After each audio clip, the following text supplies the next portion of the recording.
April 2nd, 2025. An adventure that taught me to embrace the present. A trip that had me sick to my stomach with anxiety, yet still provided beautiful, tender moments so that I did not lose my sanity. From being lost in the depths of Porto in the early hours of the morning, to fading into the sunset with an incredible bunch of people where memories were forming. This destination truly taught me the beauty of connecting with others and how strangers can turn out to be your temporary sisters and brothers. This episode is about accepting what is and what isn't. It's about embracing the everyday that we are given to show gratitude that we are still living.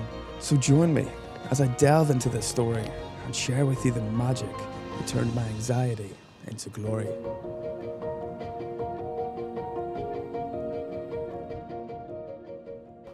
So, here we are again. Welcome to episode 3 of 12 Destinations for Growth. This is a series where I take myself on 12 different solo adventures all across Europe to kind of track my growth and see how much I've grown in the period, kind of sharing all my ins and outs of everything I experience. And, if you haven't seen the first or second episode yet, I'd highly recommend you go watch those, or you can go and check the kind of teaser episode which I released beforehand, which kind of explains the whole series in more detail, just in case you're interested. Without further ado, today I kind of wanted to mainly focus on my trip to Porto, just Porto solely, and kind of focus on the emphasis of how I'd turned my anxiety into glory, I guess. I was feeling sick to my stomach with what had happened, and thankfully to surround myself with beautiful people, I was able to overcome that and create beautiful memories out of that too. First things first, I think the night before I went to Porto, I ended up recording episode 2 for 12 Destinations for Growth. So I was quite tired in that episode, but I just had an urge to do it. And then once I arrived at the airport to get to Porto, I realised I'd forgot my hard drive. So I couldn't do any client work, I couldn't really do much, couldn't even edit the episode, which I had all planned in mind to be doing at the airport, to be getting little work blocks in here and there. But at the end of episode 2, I did mention how I wanted to kind of be more social, get out of my comfort zone and just chat to people a lot more and make more connections. And I guess that was the meaning behind forgetting my hard drive. I brought everything apart from the hard drive. And I guess it was just a sign, just to kind of switch off and live in the moment and truly just embrace what I have around me and all the people around me. So when I first arrived in Porto, I kind of just walked around and just really kind of took in everything, and I was really took back by all the architecture and different designs. I kind of seen this blue kind of themed pattern of tiles on a lot of the churches and cathedrals and things, which I found really interesting and fascinating, as it just looked incredibly beautiful. But fast forwarding on to the medium mighty stuff. When I first arrived at the hostel, when I was instantly greeted by the staff there, I was like, okay, I've already got a good vibe about this trip. It's already going to be something really, there's already going to be something special to this, because just the vibe I was greeted with and getting a full tour of the hostel and them telling me that, they have events going on every day, like free walking tours, free little kind of visits to different locations. And then usually every night they've got some sort of social activity too, which does involve drinking. So I may have delved deep into that little path for a bit of crack.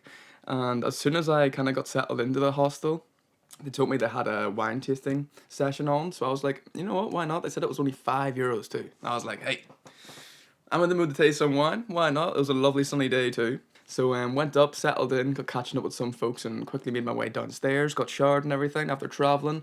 Was a little bit on the sweaty side. So got down there, got introduced to a whole load of people, absolutely beautiful people. And then we ended up going into this place they call the Cave, which is like kind of their drinking games, little chill out zone. And then we're kind of just chilling there, waiting for everyone to come so we can leave.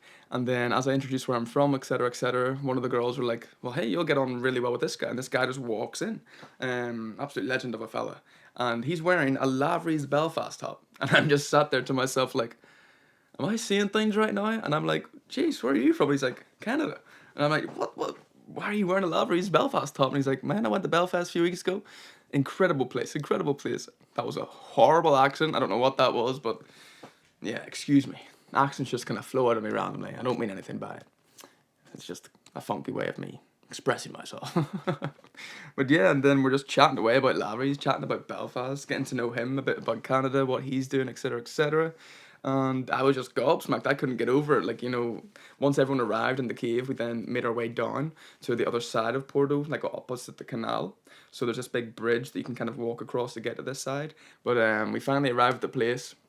We're at this like kind of side of the canal. There's loads of like kind of little pubs and little kind of markets and food markets and stuff, all kind of just on this stretch. Beautiful spot. And we all kind of sit down. There's like, I think there was a good bunch of us. I'd say maybe 5 or 20 of us or so, all kind of sat around these small little tables. And people that worked there had no English whatsoever, which was really funny. So we're kind of going back and forth. Some of us could speak Portuguese. Well, not some of us. I couldn't. Some of the others. And we're conversing. They bring out the bottles of wine and they line up like a whole load of glasses. I wish I had the photos and videos I got of the glasses because there's just so many. But yeah, I'll explain why I don't have that footage very soon.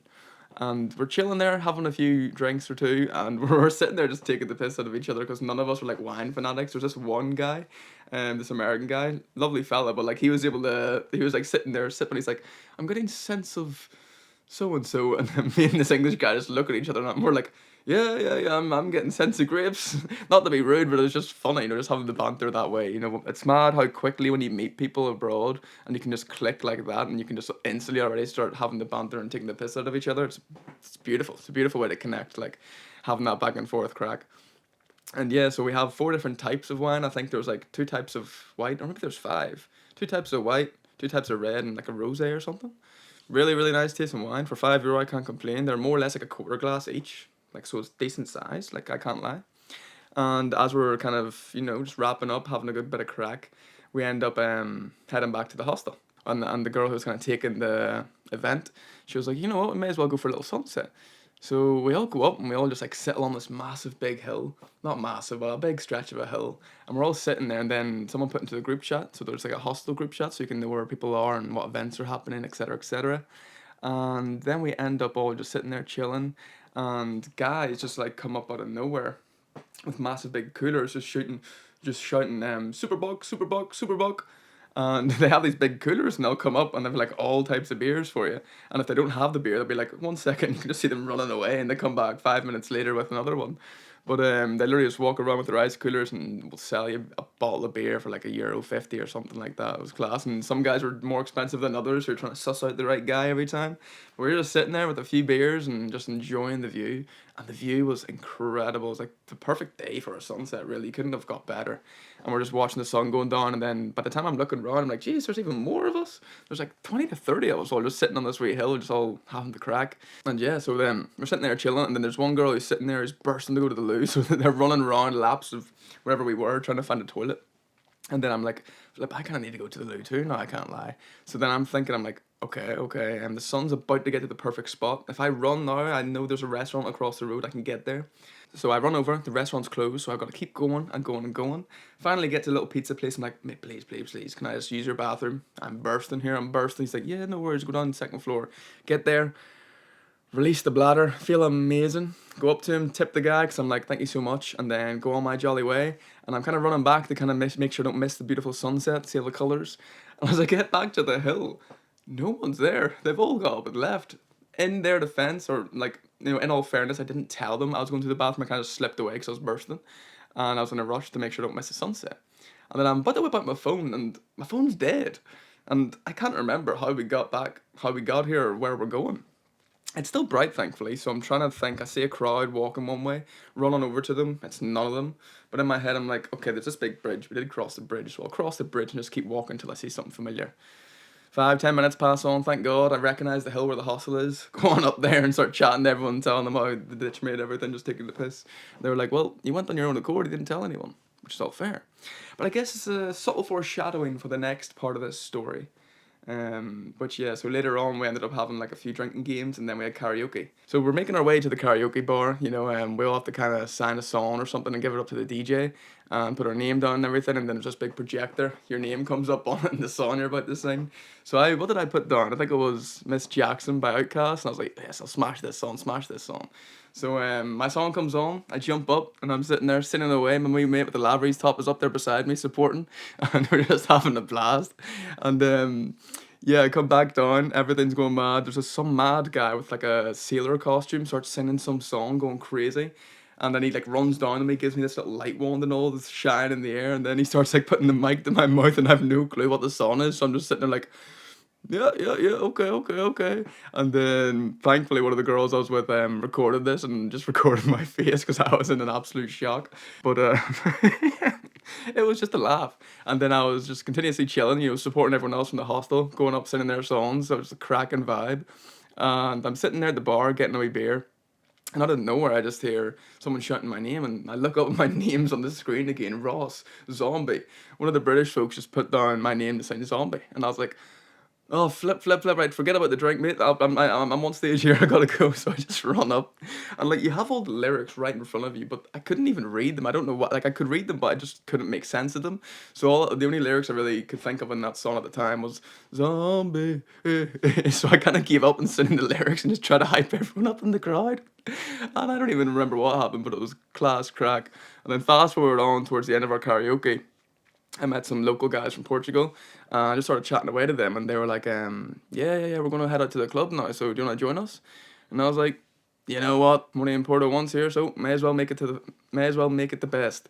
And yeah, decided to walk to the club with them. I swear we were walking for about 20 minutes, 30 minutes, and I'm just chatting about life to this guy, and he's just throwing loads of things about family life issues and wanting to move away and stuff, and I'm just trying to kind of counsel him through everything and all. That's my brief memory of it. At this point, I'm pretty well on drink wise, and then we get into the club.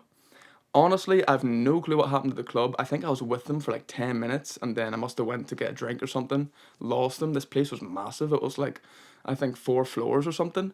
And I kept walking around for ages, just dancing, doing my thing, having a good jolly time. And then I'm trying to find the exit because I want to leave. I want to get out of there because I'm a bit tired, it's getting late. And I can't find the exit. So I keep just doing laps of this entire club for about 2 hours straight, and I wish I was joking. And I'm sitting there asking all the staff how do I get out, and they keep pointing to the same direction, and then they just see me walking back around because I just keep doing loops. Then out of nowhere, I go on a little adventure trying to figure out how to get out, and next thing you know, I'm in the VIP stage just fucking dancing with some, I don't even know who they were, but some pretty, I don't know, diligent looking folks sitting there boogieing with them, and then I'm like, wait, I need to get out of here. So I continue to start looking for the exit. Again, I'm just lost. So then I give up and I'm like, right, I'm just going to the security, to the bouncers, and asking them, can they escort me out? Because I have no clue. And I go to them and they just point in the direction. I'm like, I don't know where it is. Can you please just show me?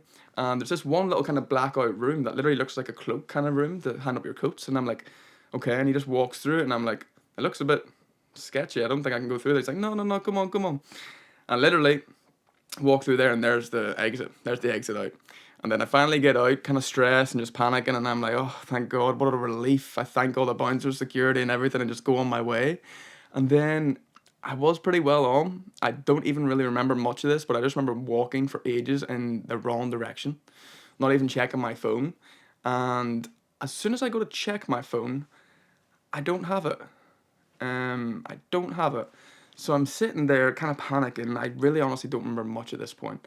This is where I just remember walking and walking and walking forever. I wish I had my phone to track how many steps I did because I think I probably walked for just 4 hours straight, and probably got out of the club around 2 a.m. and maybe 2, 3 a.m. And then, but I was walking around in that club for an hour as well, so we got to keep that in mind. And then I'm out there in the middle of nowhere in Porto. I start ending up in real dodgy areas, is all I kind of have a little bit of memory of. And as I'm walking, I start to panic because I don't see anything to recognize and it's pitch black. And I honestly had no clue where I was, had no clue how I was going to get home. I started panicking and I started just thinking to myself, right, I need to just look for a bench or something. I need to just look for something comfortable that I can just sleep on for the night until it's sunlight. That was my plan, to literally just sleep on the street and wake up when the sun had risen. And then I was like, nah, nah, you know what? I'm probably close. I'm probably close. So I just kept walking one direction. And then it was, at this time, I'll be honest with you guys, it was 6 a.m. in the morning. So people were getting ready to go to work. And God love them. I apologize to anyone I approached. Probably will never watch this video, but none of them spoke a pit of English. So I just started like kind of going up to anyone I seen and started asking them for directions to this place. And I think the place we were at was called like Riberia or something like that. And I was butchering the name. I couldn't even remember the name. Yet I had a hostel wristband with the name of the place on it. The name of the place we were even staying, and not the hostel name, but the actual region, or not region, but part of Porto. I guess I don't know how to put it into words. And I'm going, and I approached probably about 6 to 8 people, and they're like, no, no, no, I don't understand, I don't understand. And I'm like, oh, shit, I really don't know what I'm gonna do here. So I just keep walking. I keep walking, and then I think, like, I honestly have no clue how I got back, but I think in my head, I either went up to someone and asked them for their phone to type in the hostel name to get directions on maps so I could get a route. I think that's how I got there, or I just said to them, to the canal, Because honestly, I had no clue how I got back. Or I just looked up and seen the big cathedral and walked towards that. Honestly, no clue. But I finally get back to like the main kind of square in Porto and I recognize where I am. So I just keep following the road and I'm like, hallelujah, hallelujah. I can actually see the little hill going up to the hostel. Let's go, let's go. So I finally get up to the hostel, ring the bell, standing there for about 5 minutes, no answer. And I'm like, oh no, have they gone to bed? Have they gone to bed? And in this hostel, thankfully, there was staff on 24/7 and absolutely legends of people. You know, if you're ever in Porto or in anywhere in the world where they have a one fam hostel, stay there because they're incredible. We had free dinners every night too. Free dinners. Small portions, but like free food. You know what I mean? Like, where would you get it? Where would you get it? And yeah, so I'm sitting there ringing it and waiting, and I'm like, oh no, no one's awake. No one's going to get us in. I tried the second time standing there. Again, no one's there. Third time's a charm.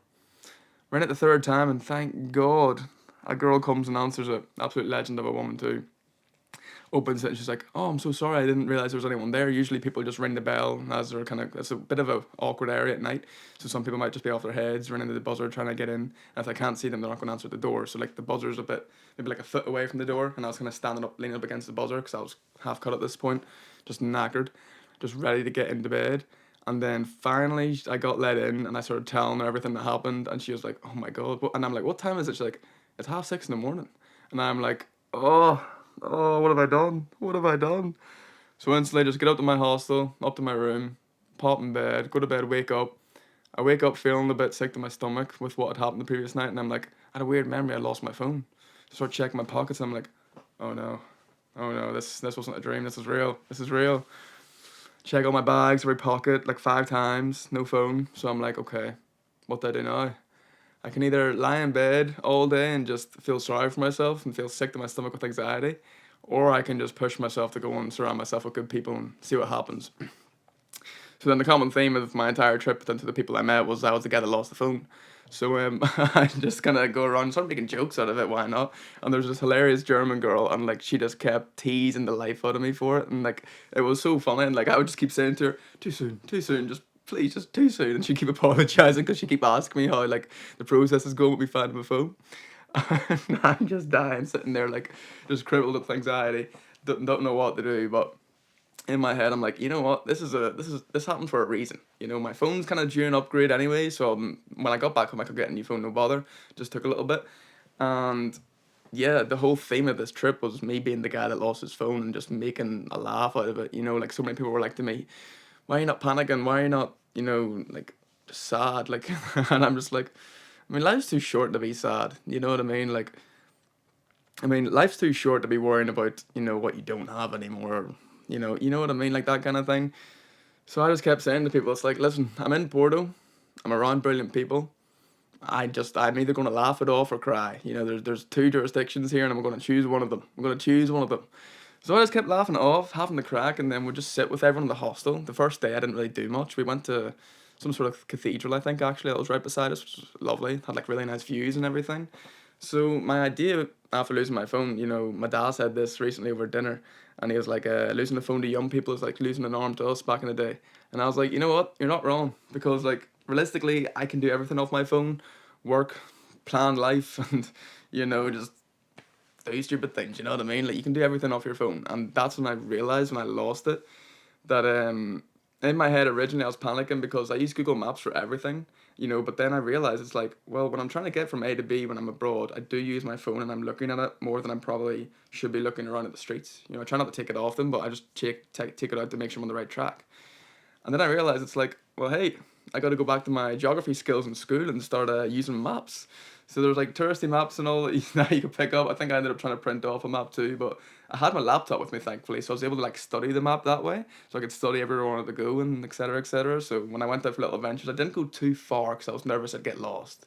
And then yeah, I just kind of took it easy. And then yeah, so just throughout the day, even for dinner, I ended up signing up. They do free dinners in this hostel, every single day. Now it's not a massive portion, but like it's free food at the end of the day. You know, it could fill you up for a bit, and line that stomach for what's next. But yeah, then after dinner, I'm kind of just casually chilling with everyone. It was such a beautiful layout too. Like you'd have 20 folks all in the kitchen, all spread out around the hostel, just eating dinner, catching up, getting to know each other. So beautiful, so beautiful. I can't lie. Like just the connections you make with people on these kind of trips are powerful. And yeah, I'm still feeling sick to my stomach with anxiety, but in my head, I'm like, again, I need to just keep surrounding myself with people who are going to be good crack and going to keep my energy up there, and hopefully I can do the same for them. So there was these, what was it? I think it was a girl from Netherlands, and the German girl, and a few of the English folks, I think. We're all just sitting there having the crack. And there's two Canadian guys. Shout out to them. You know, that's the one name I'll shout out. Shout out the Moose Tracks, I think they're called. They're kind of came over. I think they're young fellas, like 18. Came over for the first time to Europe and were documenting their whole trip, which I thought was incredible. So I'll put a little link up to their page here if you want to go check that out. They're gas crack. So they're with us too. And we're all sitting there just going back and forth, just taking the piss. And then one thing that kept coming up is people kept like bringing up certain words I kept saying, like, oh, that's mad or that's unreal and things like that. So this always happens to me. You know, I always have these like one word phrases, little things that I say all the time. And people like clock on to them, then tell me them. And I'm like, flip, you end up getting like a little counter in your head of every time you say that word. And whenever you're about to say it, you think of something random else. And just a whole random little word comes out. I couldn't even tell you what it is, but just something stupid. And it just kind of gets a good laugh going, which I really do enjoy. And then we're all just having the crack. And then one of my other Canadian friends comes over and he's like, yeah, guys, I'm going to go to the sardine factory today. Does anyone want to join us? And we're just like looking at each other. We're like, how much is it? He's like, 20 euros. You get free sardines. And we're just looking at each other like, nah, I think we're all good. You go enjoy your sardine factory and tell us how it is. You know, I'd rather not smell like sardines today. So he goes off and does that thing. That was just a random little side quest that got thrown in there, but more to come from this guy because he was an absolute legend. Shout out to you, my man. And yeah, we're still sitting out there just having the crack. And he comes back from his sardine factory. We're catching up, asking how it is. He's just showing us videos of all like the factory workers packing up the sardines and all. He was like, "Yeah, this was incredibly interesting." And all. I was like, "You know what? Fair play. Like if that's what you find interesting, you get a kick out of it. I'm all for it. You know, I respect you for going on your way to do that." And then he's like, "Yeah, so I want to do a train ride tomorrow as well." And I was like, "What time's it at?" And he's like, so the train's at 8 a.m., so we'll have to be there for around that time." And I'm like, "Flip, okay." I have no way to set an alarm. I don't have my phone. I don't know how I'm going to wake up, but I will. But then I remembered I had my laptop. So I slept that night beside my laptop with the alarm set. I don't even think it went off. I just randomly woke up at 7:30 or something like that. And I was like, yeah, let's do it. You know what I mean? The journey on the train was like 2 hours. And prior to this, we ended up doing a pub crawl. So we went out again, had the crack, went to like loads of real good bars where the pints were like €2 or €4 or something. And then the two Canadian guys who are the ones that I said were tracking their adventure, they're like, oh yeah, yeah, you buy a shot and we'll buy you a drink. And I'm like, damn, they ripping the arse out of it here, but you know what? They're cool fellas. I'll do it. So I ended up getting a few wee shots of them guys and a few more beers. And I had no real like plans to be drinking all the time over here, but I think because I lost my phone, I used that as an excuse to kind of soothe the feelings I was feeling, which isn't a good thing to say. But I didn't go out every night. But it probably sounds bad to say that to you, but I'm being completely honest and open with you guys. So yeah, just accept my vulnerability here. So yeah, then we got back from the club, went to bed, set the wee timer on my laptop to get me up at 7:30. Magically just woke up at like I think 7:15. So I was like, hey, jeez. But I had like no space in my bed. Like I had my laptop sitting right beside me and that took up half the bed and I was just kind of squishing the other side, hoping I don't roll off in the middle of the night. Beds were super comfy though, can't lie. So got up, got showered, wasn't feeling the freshest but was feeling good. You know, I was still feeling really anxious and kind of hitting myself because like hitting myself mentally because I'd lost my phone. And it's not even the fact that I lost the phone, but it's the fact like I couldn't comprehend how I lost it, if that makes sense. So I was really annoyed at myself that way because I was like, how can you be this silly to lose something that, you know, has everything on it, your boarding pass, credit cards. You know, I couldn't even access my bank account whilst in Porto and like I had to kind of go on a really, really tight budget every day just to make sure it was fine. And until I think the last day, I ended up putting in my one of my bank cards I had and was able to check the balance on an ATM. Thank God, and I was able to give me a better idea of how much money I had left. Because I thought I spent it all that first night, but I didn't spend that much. Yeah, getting sidetracked again. But then we get up at 7:15. I go downstairs and I'm sitting there waiting, chatting to the staff member who's on, having a bit of crack. And I'm like, yeah, I'm meant to be going on a trip here, and I think our train's at 8 a.m. And at this time it was about, I'd say, coming up to 6:45. I think we'd agreed to meet at like 7:30 or something on the lines of that. And I was like, flip, has he not woken up? Is he sleeping in? And then out of nowhere, I think at like just coming up to 10 to 8, he walks down the stairs ready to rock and roll, and I'm like, thank God. And he's like, Ross, you made it, you made it. And I'm like, yeah. If I say I'm going to do something, I'm going to do it. If I say I'm going to be there, I'm going to be there. So we're getting kind of pumped up. It's early in the morning, and we both kind of didn't get much sleep. We're both kind of a little bit ropey, I can't lie. I'm probably still recovering from the first night. And yeah, we just kind of get to this train station. I get like a little ham and cheese croissant with coffee to lift me up.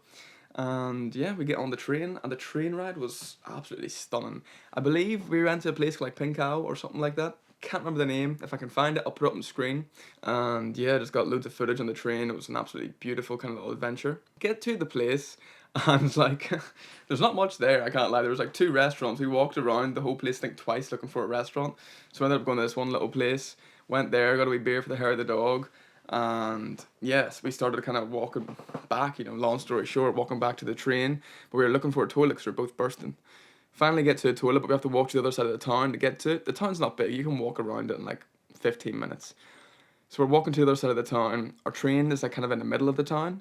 Finally get to the toilet, um, get out, and then we're like, okay, our train's coming in about 5-10 minutes. So we end up power walking up, and he's like to me, Ross, are you sure this is the right way? And I'm like, yeah, just trust me, I can remember this path, that path. Because at this time, my mind's like hyperfixating on all the paths anywhere I go on this trip, because I need to remember my way back. Because I've gotten lost twice in Porto in the first day, so I need to be able to be switched on.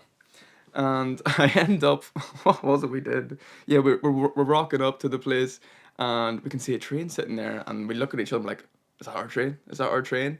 So we end up just having to start bolting it, and then we finally get through the train station. First door's locked. Like, oh no, no, no, no, they haven't locked this, have they? We might have to hop the fence. We finally find the next open door, rocket in through there, and then your man, I look, and he's just he's on the train tracks. He's running, and he just jumps on to like halfway into the train, and I'm like, flip. I don't want to do that. I don't know. I'm scared about hopping on train tracks. So I run up to the crossing, finally run on, sprint on, get into the train, and within like I'd say 40 seconds, the train then just doors close and it takes off. And we're like, flip, if we didn't make this train, we weren't getting the next one till like another 4 hours. We'd be stuck in this little isolated town where there's not really anything to do, I can't lie. It was a beautiful spot to see and look at, but you don't want to spend a whole day or half a day there. I think we spent like an hour or two. That was it. The whole beauty of that kind of trip was the train ride itself. So yeah, fast forward on, we're on the train, then the ticket inspector comes. And keep in mind, the first ticket guy, on their way there, he checked our tickets and there was no issues whatsoever. Just checked it, yeah, that's all good, walked on. This guy, I can see him coming up, and it took him about an hour to get from one end of the carriage to our end of the carriage. And I'm like, geez, this guy takes forever. And then we had these 2 English guys and an Irish fellow to our left, the kind of like older fellas, sitting there, and you could see them kind of eyeing him up, just waiting for it. And I was like, mate, why is he taking so long? Making like a hassle out of everyone, more or less. He then goes to the guys beside us, and then I can hear the Irish guys sort of getting a bit riled up a little bit. And I don't know what it was, but he has some sort of ticket on his phone which the guy wasn't accepting. So then the man just said he just gave it. He's like, all right, just call your superior, call your authorities, call the police, we'll get it sorted. And then he just kept going back and forth, back and forth. This is the Irish guy sending it to the man, but this man just seems to get a kick out of making some sort of drama out of every single person he's trying to scan their tickets off. And I kind of found it fascinating, so I was earwigging him the whole time. He then turns around to us, and my mate who had got his ticket, you have to like sign up with your ID or something that you're going to have with you. And he had my ticket on his phone, which went on okay, I think. I had the passport on me, which I had used to sign up, but he didn't have his passport. He only had his like driving license. And the guy started making a bit of a fuss about it, but was like really nice to us. I'd say in like 2-3 minutes we were sorted. And then the guys across the way from us started like speaking over, just like, did he hassle you? Did he hassle you? And we're like, no, thankfully it was all good. And he's like, yesterday we got this exact same train, and he stalled it for 4 hours. He brought the police down for everything. He brought the police down and everything for one guy that just didn't have a ticket or had bought the wrong ticket. And they were saying they watch him every day because they're going back and forth in this train, just kind of seeing everywhere and doing stops in the way, which was fair play to them. It's a sick way to travel. And yeah, they were like, he just gets a kick out of trying to make some drama out of nothing. So we were like, okay, and we started asking like what he stopped your man for, what they were getting into an argument for, and it was about the ticket he had on his phone. He had some sort of like not a discounted ticket, but something along the lines of that, because he had some package which he wasn't accepting. And so yeah, fast forward on, we're kind of just sharing our travels, sharing where we're from, what we're doing, and then out of nowhere, we're kind of just chilling for a bit because we're both knackered at this point. And one of the English fellows just looks at me, he's like, tell me about your tattoo. Tell me about this tattoo in your arm. What is that? And I'm like, Yeah, it's just a wee frog and a fish going for a ride. And I think I said it in the wrong terms, when I say it like that, it sounds like something else. And he ends up going to me, he's like, yeah, get those. He's like, lads, this man has a frog shagging a fish on his arm. And I'm like, bruh, what is going on? This has only ever happened like 3 or 4 times. I have this tattoo and it's an unreal conversation starter. The laughs we get out of chatting about this one, it's just so funny. But he started saying all that, and I'm just in my head, I'm like laughing out loud, but like just breaking on the inside, going red as well. I'm like, oh no, it's happened again, it's happened again. And he just went on for about a good 5 minutes. So then he wanted to run down to the other one, so I just kind of briefly got away from that side of things and went to the other tattoos. And yeah, they got off maybe about an hour later, just wish them all the best, have a good one, blah blah blah. And yeah, we got off that train, went back to the hostel, and had a good jolly time. And at this point, I still have no phone, and the anxiety starts kicking in again. I'm like, right, well, I haven't looked for it. I haven't tried to look for it, and that was what was killing me the most. So I went to my laptop, and I managed to go and find my devices, and it popped up. I finally pinged, like I was doing this prior, trying to find it, and it finally pinged up, like I had locked it, everything like that, sending it notifications, running it, blah blah blah. It ends up pinging about an hour and a half walk out of where we were in Porto. So I was like, how on earth did I get there? Did I walk there? And did I walk all the way out there, then all the way back? Which made sense because I was walking for ages. So in my head, I may have dropped it there. And I'm like, okay, I don't really know what has happened here, but I guess we'll have to start trying to find this so I can actually get it out of my mind and release it, because up until this point, like I was struggling to enjoy every second of it because I just had to constantly keep distracting myself just to get out of this kind of mindset of flip, I've actually lost my phone. By the time I checked it out, like I had to look up all the routes and all my laptop to then just try and memorize it to go there, because the route was complicated. I had to take 3 trains or what was it, a train, a metro, and a bus, and then walk. And I was like, I don't know if I'm gonna remember all this right now, because I was knackered from the the travel that day and the night before and the night before that. So I was sitting there like, okay, I'll just have to do it tomorrow. I know it's been pinged there, so I know where it is. I'll take a screenshot and I'll go there tomorrow and just ask around. So yeah, fast forwarding on to that day, because just the same old thing kind of happened. I guess long story short, I spent the rest of that day just kind of chilling in the hostel with everyone. One of the guys, absolute legend of the staff there, started playing songs with his guitar.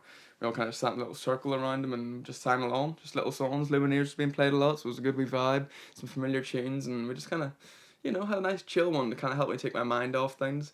And yeah, just truly embracing the present at that point. Being able to just switch off my mind and just listen to the music and sing along. Every now and then he'd look at me like hoping I'd sing the lyrics, and I'm like, because I couldn't remember the lyrics, so I just hum along. It was so funny. Metro was a real complicated road with like so many different bus stops. Thankfully, I remembered the bus number. Finally got on the bus, and oh geez, this bus was so crusty. It was like filled to the brim with people, and just really like just folks that look like they may not be up to no good. I don't mean to stereotype people, but when you can get that energy of people when they're just looking you dead in the eyes and they look kind of passively aggressively at you, looking like, who are you? What are you doing on this like kind of spot? Or what are you doing on this bus? Where are you going? Type shit. And I'm sitting there kind of just getting eyed up by everybody, and I'm like, I can barely even balance myself in the bus because I'm in between like 3 people with my arm like stretched out onto a pole to try and keep me there grounded. And every like turn, I'm like, woof, I'm floating all around the show.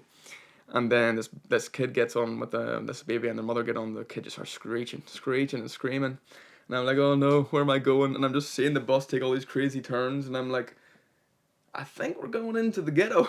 I think we're going into the ghetto. I can't lie. Um, yeah, we ended up in probably one of the roughest spots I've been in Porto. Probably, I don't know if it was, I wouldn't say the roughest spot I've been in on this entire adventure, but it was a very rough spot. There'd be a lot of people just drinking, just hanging around, just a few people kind of looking a little bit out of their mind kind of thing. And just litter everywhere, just really run down houses. And I'm getting there, and I remember the name of the stop. And the name of my stop, it was weird because there was 3 stops with the exact same name on Google Maps. And then finally when I got on the bus, it had the first name, second name. Second, like you know what I mean. So it had the same names but different, I guess, locations for the spot it was. And then there was no third one, and I'm like, well, the third one's where I get off. So I ended up going about, I don't know, a good 15 minutes away from where I was meant to get off. Finally get off and just keep walking and walking and walking, trying to memorize, because I'd looked up in Google Maps how the road looked, and I could see there was a butcher's. So I just kept walking in a straight line down to this spot, and then ended up getting to the bus stop that was before the one I was meant to be at. So I was like, wait, did I walk right by it? I don't know what happened. So I was a bit on edge too. Like there's loads of random like stray dogs and all walking around. Just you never know what can happen in that scenario if you're not feeling 100% confident, which I wasn't because I was on the lookout for something looking really sketch too, like scanning the road every single place I was going, just sticking out like a sore thumb as a tourist, and I'm just kind of walking past those sketchy areas. Let's just say finally rock up to the butchers and just scan the entire area for a good 15 minutes, and then I'm like, right, the phone's not here, that's okay, I just gotta accept it. In my head I had thought I was gonna find it because I just really wanted to manifest it, kept thinking about it, and I ended up walking into the butchers, asked if they had a phone, and the girl could speak English, and I was like, what? And she's like, oh, okay, let me check, and I was like, there's no way, why would she go and check, they must have dropped in the phone. So she goes in for a few minutes, comes back, no, sorry, no phone. I was like, oh, goddamn. So then I ended up going into all the shops around it, asking. None of them could speak English. I Google Translate on my phone, or not my phone, on their phone, trying to go back and forth with things. And some girl ended up trying to give me directions to somewhere. I didn't know what was going on, so I was like, you know what, it's all good. Thank you very much. Accepted my losses, and yeah, just trying to memorize the path I went back on home. Went the completely wrong route. Ended up in some even sketchier area, I can't lie, but found a bus stop that said the same bus number, not the bus number, but the same location where I have to get the metro from. Waited there, and like the bus just never came. I think maybe half an hour, 40 minutes later, a bus finally came that said the place I had to go to on it. And I just hopped on it and was like, you know what? You know when you get that like weight off your shoulders kind of thing? It just felt like that. And I was like, you know what? It's a bit of a shitty moment, but it's a what is and what isn't moment. What is right now is that I'm in the present. I'm going back to the hostel. I have a place to stay. I have free food tonight. Um, I'm in a beautiful country that I can just enjoy. And what isn't is that, I haven't got my phone, but who cares? You know what I mean? You live and you learn. Next time I go traveling, I'll just have to be more civil. I can't go as mad. And yeah, so got back to the hostel and just as soon as I get back into the hostel, I'm like, you know what, I'm feeling a bit better. I feel a relief. Like, I feel good, you know? I'm happy I went to go look for it. And I finally get into the kitchen. It's time for dinner and stuff. And everyone just starts chanting my name. They're like, Ross, Ross, Ross, Ross, Ross, Ross, Ross. And prior to this, the night before, I'd met these two incredible French folks from Paris. And they were, oh, so funny. And then the German girl, a few others, all just chanting my name. And I was like, bruh, this is so wholesome. This is so wholesome. What on earth is going on? There's like 20 people in there, and half of them are all looking over because they don't know me. And they're like, what is going on? The other half are just fully chanting. I'm like, hey, this is incredible. And they're like, did you find your phone? I'm like, no, I didn't find it, but hey, I'm happy I looked for it. I've let go of that now, and I can, I guess, enjoy the last day of my trip. And yeah, ended up the next day, the two folks from Paris invited me to go out with them. They were going to do a little kind of tour just around the place, see some places I hadn't yet. And I was like, you know what, that sounds incredible. So went out with them, just had the utmost crack, got a good bit of steps in, and yeah, got some food, a wee beer in a nice little food market. Had a wee wine, and then we're sitting there, and the heavens just open, and as soon we're back in this like marketplace with the wine tasting the first day. We're sitting there, and the heavens just open out of nowhere, like it's lashing down. As soon as this happens, we hear loads and loads and loads of shouting. It was almost like a weird sign of something sketchy was about to happen. And this guy just starts sprinting by the front of the pub, covered in blood, and then like three, four people chasing him. And then we just look around, he like runs around the corner and leaps over this table, and I don't know, some chaos broke loose. And yeah, long story short, as soon as it was settled, the rain just stops again. It was really weird. I don't know. It's weird when those kind of coincidences happen. But yeah, we're sitting there. I'm having a nice little glass of wine, just enjoying life. And yeah, literally, I think from then on, I was just like to myself, you know what?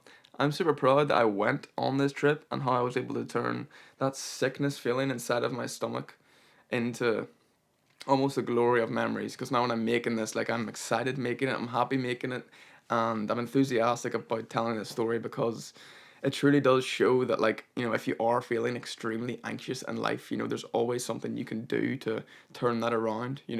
Like even for myself when I was younger, and I guess this is the touch upon the mental health side of things. When I was younger, I mean, I still do to this day, but not as bad. But I had really, really severe anxiety to the point, like every day going to school, like I'd feel sick. I'd be forcing myself to throw up because I thought I was just feeling ill. But it was every day, and that made me realize that something ain't right. Something ain't right. So yeah, I guess it's just finding healthy releases, like understanding what your anxiety is and what it's coming from. And then once you kind of realize that, just try to slowly ease yourself into it, do something that kind of goes against that anxiety every day to just kind of ease it off, you know what I mean? And then the thing is with anxiety too is like, in my experience, it doesn't always go away, but you can always make it more subtle, you can always make it more manageable. And you just got to figure out what kind of balances that out for you. For me, I find my social anxiety used to be incredibly, incredibly, incredibly I guess jarring is just the word. Like it really kind of frustrated me and made it awkward for me to do things. And what I just decided to do was start going out more and networking more and socializing more. And then even with these trips, just going away to like little random destinations where I get to meet people I've never even spoke to before, and just get to express myself fully without having a bit of not even judgment, but without having that thought in my head that people are judging me. I don't even have that thought here anymore, but sometimes your anxiety can just kind of come out of nowhere and kick you down. But you just gotta keep plodding on and make sure you're kind of staying on top of things. But yeah, that wraps up Porto. Now, I didn't think it was going to be that long of a story to share with you all, but it was long enough, I can't lie. But I hope you guys have enjoyed it. And yeah, I guess, that is, just one way of how I turned that anxiety into a little bit of glory to look back upon now and to kind of cherish those memories as they are, I suppose.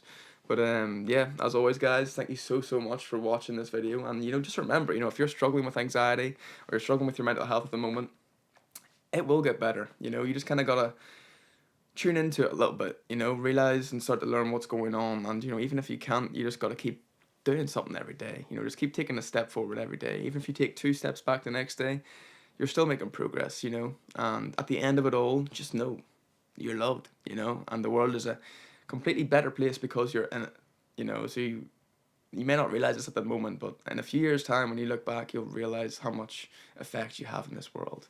And you can't let your anxieties or doubts or anything like that bring you down to not let you express your true, authentic self. So yeah, to wrap it up, thank you guys so much for watching. I really hope you guys have took some sort of value out of this episode or even just had a laugh at some of the stories. And yeah, thank you guys so much for watching. And as always, if you haven't checked out the last episode or episode 1, I would highly recommend you go do so now. But only if you have the time. Only if you have the time. But yes, thank you guys again so much for watching. Remember to leave a like, subscribe, and comment. It really does help me out and helps get these videos out there a little bit more. And yeah, without further ado, I will see you guys in the next one. Take it easy.